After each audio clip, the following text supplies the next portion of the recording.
पाकिस्तान का मुकाबला जिम्बाब्वे दूसरा टेस्ट मैच में ताबिश खान ने अपने पहले ही मैच में कुछ अजीब सी हरकत कर दी। अपने तेज तरीन बॉलिंग अटैक से एक खतरनाक बाउंसर जिम्बाब्वे खिलाड़ी को दे मारा और वो खिलाड़ी उसी ग्राउंड में ही बेहोश हो गया। उसके बाद उस खिलाड़ी को डॉक्टर उनके पास है और उनको टेबल पर लिटा कर ले जाया गया। अब वो खिलाड़ी किस हालत में है और ताबिश खान का ये बाउंसर कितना खतरनाक था और अब वो खिलाड़ी किस हालत में है, अस्पताल में पड़ा हुआ है, इस वीडियो में हम आपको बताएंगे। इस वीडियो को लाइक कीजिएगा ताबिश खान के लिए, इस वीडियो को लाजमी लाइक कीजिएगा, चैनल को लाजमी सब्सक्राइब कीजिए और नीचे कमेंट बॉक्स में बता दीजिए कि ताबिश खान की बॉलिंग अटैक आपको कैसी लगी, क्या वो पाकिस्तानी टीम में खेलने के लायक है या नहीं आइंदा मैचों में। आप नीचे कमेंट करके नीचे बताइए।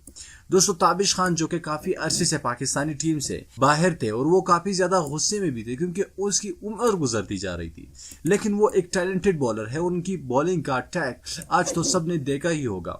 उसकी बॉलिंग की स्पीड इतनी ज्यादा थी और बाउंस इतना ज्यादा हो रहा था कि एक बेचारे जिम्बाब्वे के खिलाड़ी को जख्मी कर दिया। कुछ इतलात के मुताबिक तो लोग कह रहे थे कि वो कोमा में चला गया है, लेकिन अल्हम्दुलिल्लाह अब हम आपको एक अच्छी न्यूज इस वीडियो में बताएंगे कि वो अब खतरे से बाहर है, लेकिन वो शदीद जख्मी हो चुके हैं। दोस्तों, ताबिश खान की खतरनाक बाउंसर से वो खिलाड़ी शदीद जख्मी हो चुका है और ताबिश खान ने एक और बहुत बड़ा कारनामा सर अंजाम दिया है। अपने पहले ही 3 ओवरों में जबरदस्त विकेट हासिल कर ली है और जबरदस्त बॉलिंग अटैक से दुनिया को परेशान कर दिया है। अब वो इंशाल्लाह पाकिस्तानी टीम में मोहम्मद आमिर और बाकी जो बड़े बड़े खिलाड़ी थे, जो बड़े बड़े फास्ट बॉलर थे, जिनकी जगह पाकिस्तानी टीम में काफी ज्यादा अरसे से नहीं थी और पाकिस्तानी टीम उनको मिस कर रही थी, यानी मोहम्मद आसिफ, मोहम्मद आमिर, इन जैसे बॉलरों की जगह अब ताबिश खान ले चुके हैं।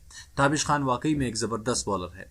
दोस्तों, अगर आप ताबिश खान को एक बेहतरीन बॉलर समझते हैं तो वीडियो को लाइक कीजिएगा, नीचे कमेंट बॉक्स में ताबिश खान के लिए अपने प्यार भरे पैगामात लाजमी दीजिएगा और चैनल को लाजमी सब्सक्राइब कीजिए। मैं मिलना चाहूंगा आपसे अगली वीडियो में, तब तक के लिए इजाजत दीजिएगा। अल्लाह हाफ़िज़।